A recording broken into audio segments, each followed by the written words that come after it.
జీర్ణం జీర్ణం వాతాపి జీర్ణం. రామాయణంలో అరణ్యకాండలో అగస్త్య మహాముని పొట్టలో వాతాపి ఎలాగైతే జీర్ణం అవుతాడో మన పిల్లలకి మనం తిన్నప్పుడు చిన్నపిల్లలకు మనం గోరుముద్దలు పెట్టినప్పుడు చిన్న పిల్లలకు చంటి పిల్లలకు వాళ్ళకు అరగాలని పెద్దవాళ్ళు జీర్ణం జీర్ణం వాతాపి జీర్ణం అంటారు. సో ఈ వాతాపి జీర్ణం అంటే వాతాపి అనే రాక్షసుడు అందరినీ చంపి మనుషుల్ని తినడం అనేది జరుగుతూ ఉంటుంది. సో అగస్త్య మహాముని వాతాపిని సైతం తినేస్తాడు.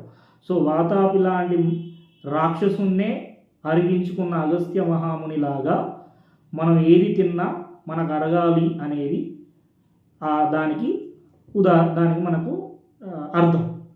సో ఈ జనరేషన్లో జీర్ణం జీర్ణం వాతాపి జీర్ణం అస్సలు కాదు జీర్ణం. ఎందుకంటే మనుషుల్ని తిన్న తర్వాత వాళ్ళని అరిగించుకునే శక్తి అది వాళ్ళకు మునులకు ఋషులకు ఉంది, కానీ మనలాంటి మనుషులకు మనం తీసుకునే ఆహార పదార్థాలు మనుషుల కంటే మనుషుల్ని చంపి తిన్న దానికంటే ఎక్కువైపోయింది. ఎందుకంటే మనం తీసుకునే ఫుడ్ అసలు ఒక అంతు పొంతు లేకుండా ఉందండి. ఒక సగటు మనిషి ఎలా తింటాడు? మార్నింగ్ లేవగానే బెడ్ కాఫీ టీ నుంచి మొదలు పెడితే నెక్స్ట్ ఏం చేస్తారు? ఇమ్మీడియట్గా టిఫిన్, దాంట్లో పూరీలు ఇడ్లీలు దోశలు, నెక్స్ట్ అది అయిపోగానే మళ్ళీ టీ కాఫీ, నెక్స్ట్ మళ్ళీ 10 గంటలకు 11 గంటలకు ఆఫీస్కి వెళ్ళిన తర్వాత మళ్ళీ ఒక టీ కాఫీ, మళ్ళీ తర్వాత దాని మధ్యలో ఏదైనా నాకు ఆకలి అవుతుందని ఫ్రూట్స్ తినడాలు, లేదు మధ్యలో ఎక్కడికైనా వెళ్తే కేకులు బన్నులు, ఇంకా దీనికి తోడు డ్రై ఫ్రూట్స్.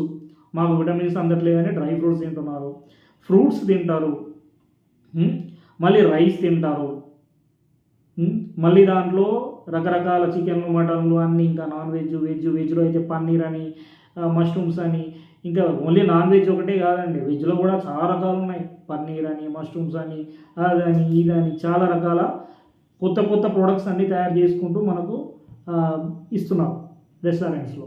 నెక్స్ట్ ఇది అయిపోగానే మళ్ళీ మధ్యాహ్నం టైంలో లంచ్ అయిపోగానే 3 గంటలకు మళ్ళీ ఏదో స్నాక్స్ అంటారు, టీ అంటారు, కాఫీ అంటారు, బిస్కెట్ అంటారు.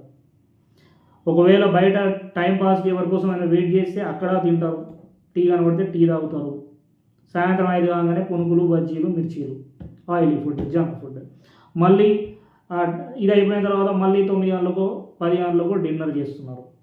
సో ఇక్కడ ఇన్ని రకాల ఫుడ్స్ తింటే జీర్ణం అవ్వడానికి మనదేమన్నా కడుప, లేకపోతే అదేమన్నా అర్థం చేసుకోండి. సో కడుపులాగా జాగ్రత్తగా చూసుకొని దానికి ఏం కావాలో అది ఇస్తే అది అరిగించుకుంటాం. అసలు మనిషి ఇన్ని సంవత్సరాలు పుట్టిన తర్వాత మనిషి ఒక చాలా మిలియన్ల ముందు పుట్టినప్పటి నుంచి ఇప్పటి వరకు తనకు జీన్స్లో క్యారీ చేసుకుంటూ వస్తున్నాడు.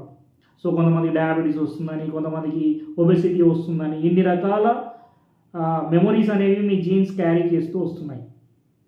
సో ఇప్పుడు మీరు తీసుకుంటున్న ఫుడ్ అప్పట్లో ప్రీవియస్ అంటే స్టార్టింగ్లో మనిషి పుట్టినప్పుడు తీసుకున్న ఫుడ్ చాలా డిఫరెన్స్ ఉందండి. ఎందుకంటే అప్పట్లో దొరికినప్పుడు తినేవాళ్ళు, ఇప్పుడు దొరికినంత తింటున్నారు, రైట్? సో జీర్ణం జీర్ణం వాతాపి జీర్ణం చిన్నపిల్లలకు అవ్వట్లేదు, పెద్దవాళ్ళకు అవ్వట్లేదు. మనం తీసుకునే ఫుడ్ అట్లాంటిది. మ్యాక్సిమం కార్బోహైడ్రేట్లు జంక్ ఫుడ్ ఎక్కువ తీసుకుంటున్నారు, ఆయిలీ ఫుడ్ ఎక్కువ తీసుకుంటున్నారు, అండ్ ఫుడ్ టైమింగ్స్ మార్చట్లేదు. మీకు నా దగ్గరికి వస్తున్న గాల్ బ్లాడర్ పేషెంట్స్ కానీ ఫస్ట్ గుర్తుపెట్టుకోవాల్సింది, కిడ్నీ స్టోన్స్ కిడ్నీ సిస్ట్లో వస్తున్న పేషెంట్స్ కానీ వీళ్ళందరికీ మెడిసిన్స్తో తగ్గుతున్నాయి, కానీ కొంతమందికి తగ్గట్లేదు. రీజన్ ఏంటంటే మీరు తీసుకునే ఫుడ్ హ్యాబిట్స్. టైమింగ్స్ చేంజ్ చేయండి, ఎర్లీగా డిన్నర్ చేయడానికి ట్రై చేయండి, ఈవినింగ్ 4 తర్వాత ఏమి తినకండి, స్నాక్స్ అని పాలని పెరుగని ఇష్టం వచ్చిన చెత్త ఆపేయండి. ఒక 30 ఇయర్స్ క్రాస్ అయిన తర్వాత, 30 ఇయర్స్ కూడా అవసరం లేదండి, ఈ మధ్యలో 30 to 40 ఇయర్స్ మధ్యలో CKDs chronic kidney disease, kidney ఫెయిల్యూర్స్తో క్రియాటినైన్ లెవెల్స్ పెరిగిపోయి చాలామంది వస్తున్నారు. విత్ బీపీ ఈ మధ్యలో యంగ్ జనరేషన్లో చాలామందికి బీపీ సడన్గా పెరిగిపోతుంది అండ్ కిడ్నీ ఫెయిల్యూర్స్ వస్తున్నాయి because of the junk food. And night sleep సరిగా ఉండకపోవడం, నైట్ పడుకోవట్లేదు ఎవరు, నైట్ 2, 3. మొన్న మధ్యలో ఒక అమ్మాయి వచ్చింది, 24 ఇయర్స్ ఉంది, నైట్ ఎప్పుడు పడుకుంటారంటే 3 గంట, జాబ్ ఏం లేదు, మళ్ళీ జాబ్ చేస్తున్నారంటే జాబ్ కోసం కూడా కాదు టైమింగ్స్ చేంజ్ అవ్వడం, నిద్ర పట్టట్లేదు. నైట్ 3 వరకు ఏం చేస్తున్నారంటే ఏం చేస్తారు, ఫోన్లో టైం పాస్ చేస్తున్నారు. సో నిద్ర సరిగా పోవట్లేదు, తినే టైంలో ఫుడ్ తినట్లేదు, ఇంకా మీకు జీర్ణం ఎట్లా అవుతుందండి? సో మీరు తెచ్చుకుంటున్న లైఫ్ స్టైల్ డిసీజెస్లో ఫస్ట్ డిసీజ్ ఏంటి తెలుసా మీకు? Fatty liver. అంటే మీరు తీసుకున్న ఫుడ్ ఫ్యాట్గా మారి లివర్ పైన స్టోర్ అవుతుంది, దీన్ని ఫ్యాటీ లివర్ అంటాం. దీనిలో గ్రేడ్ 1, 2, 3 ఉంటుంది. సెకండ్, కిడ్నీలో రాళ్ళు, సిస్టులు. థర్డ్, గాల్ బ్లాడర్లో సిస్టులు, పాలిప్స్. అండ్ ఫోర్త్ వన్, అమ్మాయిల్లో అయితే పీసీఓడి, అబ్బాయిలో అయితే ప్రొస్టేట్ గ్లాండ్, పెద్దవాళ్ళు అయితే, మగవాళ్ళు 40 సంవత్సరాలు దాటిన వాళ్ళు. సో ఇన్ని రకాల రోగాలు తెచ్చుకుంటున్నారు. ఎందుకు? Because of life style only. ఎందుకు తింటున్నారు ఇష్టం వచ్చినట్లు?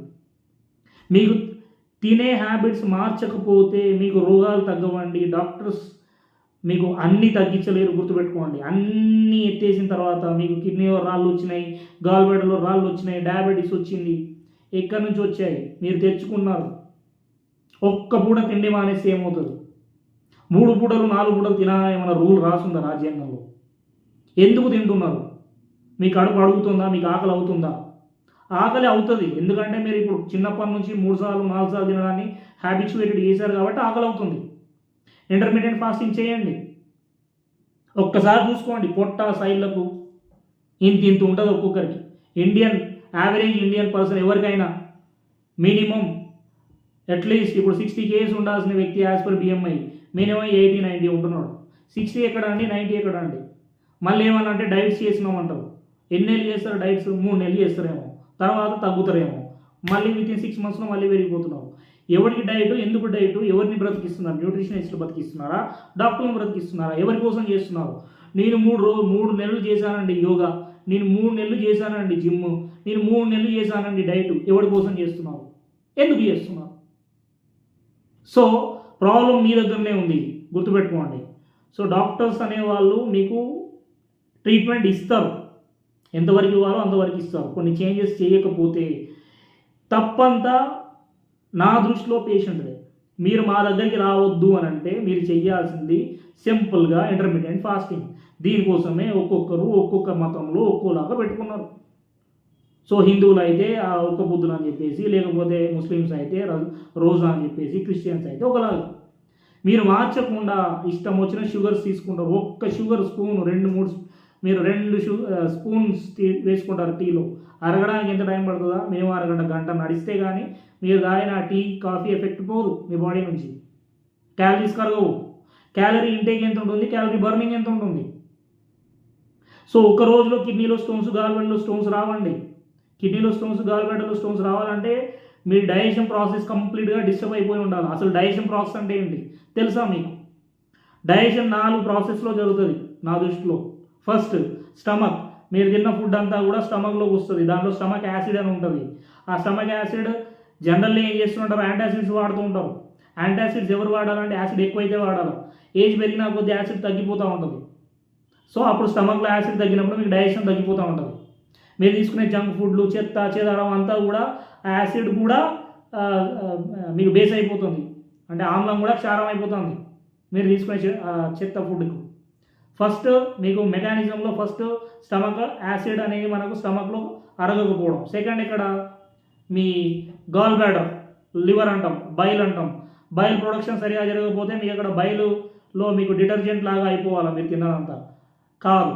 థర్డ్ థింగ్, ప్యాంక్రియాటిక్ ఎంజైమ్స్ అంటే డైజెస్టివ్ ఎంజైమ్స్ అనేవి సరిగా ప్రొడ్యూస్ అవ్వట్లేదు అనుకోండి, ఇంకా డైజెషన్ ఎందుకు అవుతుంది? ఫోర్త్, మీ గట్ అంటే మీ ఇంటెస్టైన్స్లో గట్ బ్యాక్టీరియా అనేది ఉంటుంది, గుడ్ బ్యాక్టీరియా అనేది ఉంటుంది. అది డైజెషన్కి ఉపయోగపడుతుంది. అది కూడా నాశనం చేసేస్తున్నాం మనం తీసుకునే జంక్ ఫుడ్. ఇప్పుడు మీరు డిజెటిల్ 2లో మైదా తిని తెచ్చుకున్నావా అని చెప్పేసి వాళ్ళ నాన్న అడుగుతాడు. సో ఇప్పుడు మీరు కూడా సేమ్ అదే ప్రాసెస్లో ఇష్టం వచ్చిన జంక్ ఫుడ్, ఇష్టం వచ్చినట్టు కార్బోహైడ్రేట్స్, ఇష్టం వచ్చినట్టు తినేసి స్వీట్స్ తినకపోతే ఏమవుతుందండి? మీరు 35 ఏళ్ళు తిన్నారు కదా, మానేయండి కదా. ఏం తినకపోతే ఏమవుతుంది? షుగర్లు ఉంటాయి, డయాబెటీస్లు పెట్టుకుంటారు, ఇన్సులిన్లు వాడతారు, మళ్ళీ షుగర్ తింటా అంటారు. మళ్ళీ ఏదైనా అయితే మళ్ళీ ఆ డాక్టర్ దగ్గర పోయినా, ఈ డాక్టర్ దగ్గర పోయినా, అక్కడ తగ్గుతుంది, ఇక్కడ తగ్గుతుంది. ఎందుకు తగ్గుతుందండి? మీరు మార్చుకోకుండా ఎట్లా తగ్గుతుంది చెప్పండి? సో మార్చండి. జీర్ణం వాతాపి జీర్ణం ఎప్పటి వరకు ఈ సిస్టంలో 4 సిస్టమ్స్ ఇప్పుడు నేను చెప్పినట్టు స్టమక్ యాసిడ్, లివర్లో బైల్, మీ గాల్ బ్లాడర్లో bile, third thing pancreas, fourth gut bacteria. Develop చేయండి వీటిని ఫస్ట్. మొత్తం డైజెస్టివ్ సిస్టమ్ని ఖరాబ్ చేసి వదిలేస్తున్నారు. దీనికి తోడు స్ట్రెస్, నిద్ర సరిగా పోరు, సరిగా మెంటల్ ప్రెషర్స్, నైట్ అంతా ఫోన్లు చూసుకుంటూ కూర్చోవడాలు, సరైన నిద్ర ఉండకపోవడం వల్ల చికాకులు రావడం. ఈ అమ్మాయిలో పిఎంఎస్లు, పీరియడ్స్ ఇర్రెగ్యులారిటీలు, పీసీఓడీలు. Stress also one of the major reason for your autoimmune conditions. మీరు కావాలంటే నా ప్రీవియస్ వీడియోస్లో చూసుకోండి. సో ఇక్కడ జీర్ణం కావాలంటే 4 స్టెప్స్ మీరు కరెక్ట్ చేస్తేనే అవుతుంది. ఒక 30 సంవత్సరాలు దాటిన తర్వాత కొంచెం ఫుడ్ రెస్ట్రిక్షన్స్ పెట్టండి. సో మీకున్న క్యాలరీ ఇంటేక్, క్యాలరీ బర్న్ బట్టి, ఇప్పుడు ఫర్ ఎగ్జాంపుల్ మీరు ఏదైనా బరువులు ఎత్తే వాళ్ళు ఉన్నారు, ప్యాకర్స్ మూవర్స్ వాళ్ళు ఉన్నారు, వాళ్ళు బరువులు ఎత్తుతూ ఉంటారు. వాళ్ళు ఎంత తిన్నా వాళ్ళకి అరిగించుకునే శక్తి ఉంది. వాళ్ళు ఇంత అన్నం తిన్నా అరుగుతుంది. మీరేం చేస్తున్నారు? మీ జాబ్ ఏంటి? కూర్చొని చేసే జాబా? ఇంకా మీరు తినడం ఎందుకు? అంతలా తినాల్సిన అవసరం ఏముంది? ఇచ్చే ఫుడ్ మంచి ఫుడ్ ఇవ్వండి. సాచురేటెడ్ ఫ్యాట్స్ ఇవ్వండి. సాచురేటెడ్ ఫ్యాట్ అంటే నెయ్యి, మీకు ఎగ్ ఎల్లో ఉంటుంది, తర్వాత పల్లీలు, వీటిలో సాచురేటెడ్ ఫ్యాట్ ఉంటుంది. ఇది ఇవ్వండి రోజు పొద్దున్నే. అన్నం తగ్గించండి. ఇంత అన్నం అవసరం లేదండి మనిషికి, ఇంత సరిపోతుంది. కూరగాయలు ఎక్కువ తినండి. ప్లేట్ పెడితే కూరగాయల క్వాంటిటీ 50 to 60% ఉండాలా. మీరు తీసుకునే అన్నం తక్కువ ఉండాలా. గుర్తుపెట్టుకోండి. ప్రోటీన్స్ కరెక్ట్గా ఉండాలా. Daily proteins are building blockers. So proteins content కరెక్ట్గా ఉండాలా. ఇన్ని జాగ్రత్తలు తీసుకున్న తర్వాత కూడా స్ట్రెస్ ఎక్కువైపోతే మీకు వెయిట్ గెయిన్, ఒబెసిటీ, కిడ్నీలో రాళ్ళు ఇవన్నీ వచ్చేస్తున్నాయి. ఆటో ఇమ్యూన్ కండిషన్స్ అన్ని లైక్ థైరాయిడ్, డయాబెటీస్ ఇవన్నీ. సో ఫస్ట్ డైజెషన్ కరెక్ట్ చేసుకుందాము.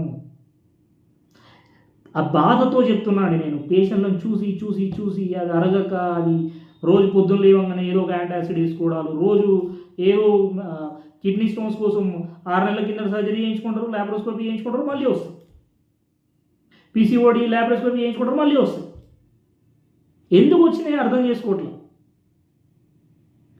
తగ్గించుకుందాం, అందరం అన్నీ తగ్గించుకుందాం. గ్యాస్ట్రిక్లు, యాసిడిటీలు, ఐబిఎస్లు, జిఆర్డీలు, క్రాస్ డిసీజులు. సో ఇవన్నీ మీ నుంచి వస్తున్నాయి. మార్చండి సార్, మార్చండి మేడం, మార్చండి పిల్లలు, మార్చండి యంగ్ జనరేషన్. మీరు మార్చుకోండి మీ పద్ధతులు. మార్చకపోతే అంతకుముందు జనరేషన్ వాళ్ళు 100 years బతికారు. ఇప్పుడు 60-70 ఏళ్ళు బతకడానికి నానా సంకనాపుతున్నారు ఒక్కొక్కరు. ఎందుకండి ఇన్ని రోగాలు? ఇటు చూస్తే మైండ్ ప్రశాంతంగా ఉండదు, అటు చూస్తే తిండి ఇష్టం వచ్చినది తింటాం. మీ మైండ్ ప్రశాంతంగా లేకపోతే మీ క్రేవింగ్స్ పెరిగిపోతూ ఉంటాయి, షుగర్ క్రేవింగ్స్ పెరిగిపోతూ ఉంటాయి. దీనికి తోడు మీకు ఏదైనా సైకలాజికల్ ఇష్యూస్ ఉన్నాయి, లవ్ ఫెయిల్యూర్స్, పెద్దవాళ్ళు అయితే పిల్లలు దూరంగా ఉండడాలు, వీటి వల్ల మళ్ళీ డ్రింకింగ్ అలవాటు చేసుకోవడాలు, సోరియాసిస్లు రావడాలు. ఎందుకు ఇవన్నీ? సో మీరు మీ డైజెషన్ ప్రాసెస్ని కరెక్ట్ చేయాలంటే ఖచ్చితంగా మీరు కొన్ని మార్పులు చేసుకోండి. మీ లైఫ్ స్టైల్ మార్చండి, మీ ఫుడ్ హ్యాబిట్స్ మార్చండి. ఎప్పుడో స్వీట్లు అండి, మా చిన్నప్పుడు స్వీట్లు ఎప్పుడు తిన్నాను తెలుసా? పండుగలు అప్పుడు తినేది. ఇప్పుడు స్వీట్ షాపులు పోతే 100 రకాల స్వీట్లు. ఎవరికి బిజినెస్ చేస్తున్నారు మీరు?